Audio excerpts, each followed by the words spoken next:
So, Lone Rider here, and I want to talk to you about the end of the world. Now, no joke, apparently there was a prediction made recently that the world will end in 10 years, 10 years I think it was, if we don't get our act together and stop polluting the environment.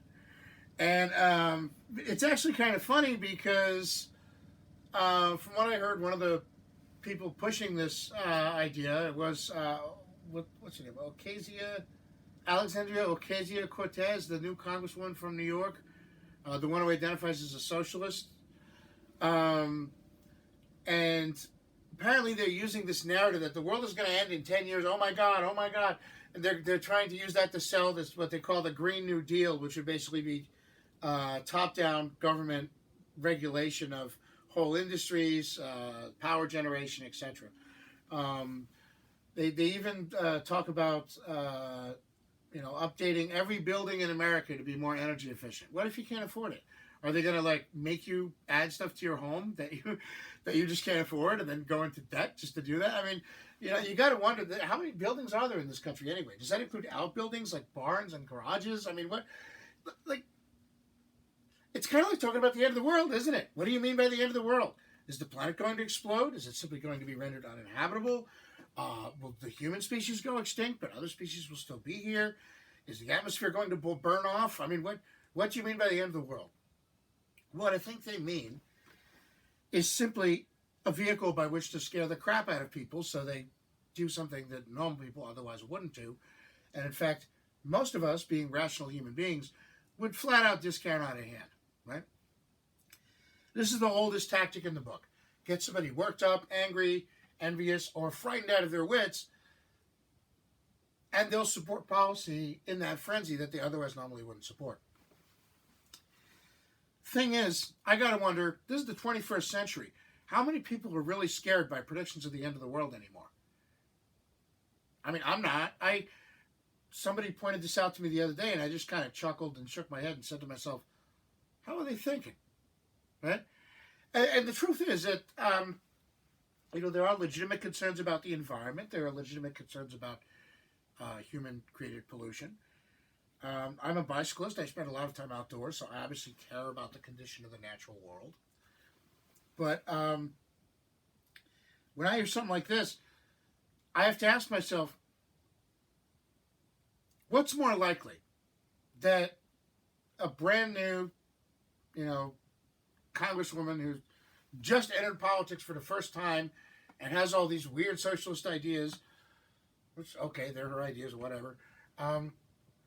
But, she's new to politics for the first time. And has, because of her socialist background, has an inherent propensity for preferring top-down government regulation, right? That's what they do.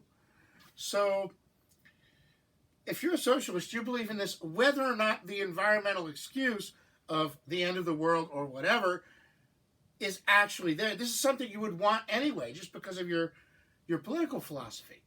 So what do you think is more likely? That somebody who is politically predisposed, based on their ideology, to want increased government regulation of industry, people's private lives, the economy, etc., do you think that person has somehow discovered, upon their very first entry into politics, before they've even opened up an office, they've just discovered that, oh my God, the world's going to end in 10 years. I found it out. And they're really trying to save us?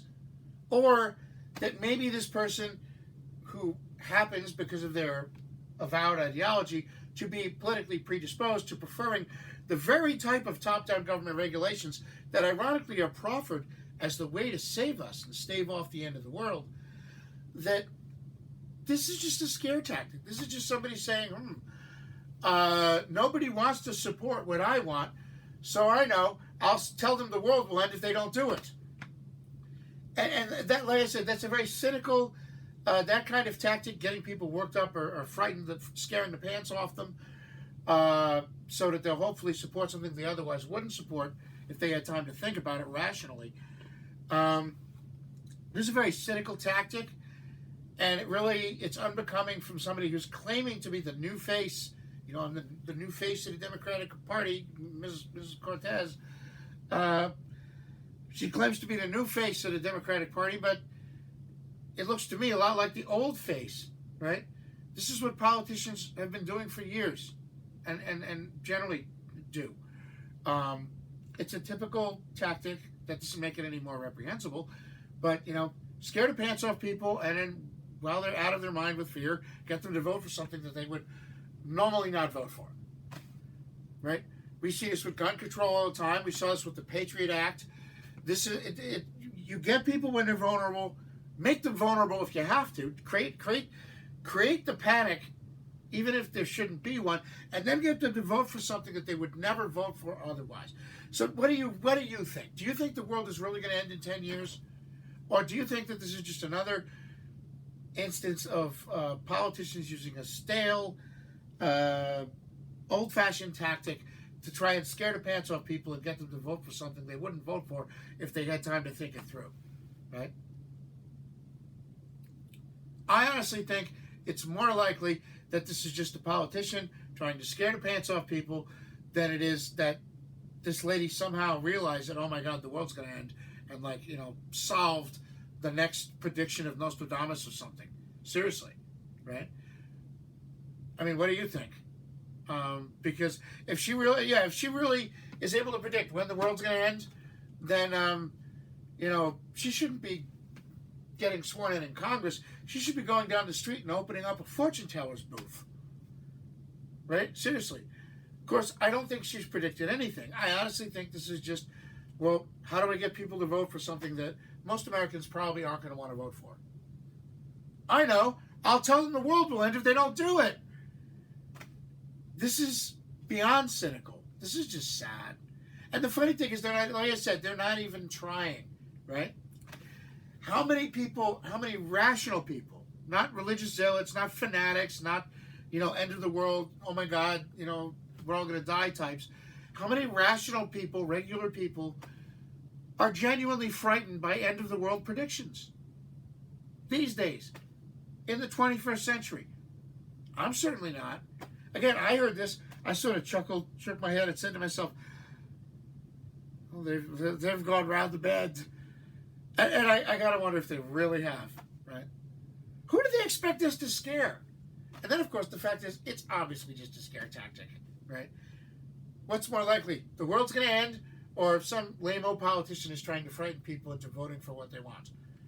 I think the answer is obvious, but your mileage may vary. Lone Rider out.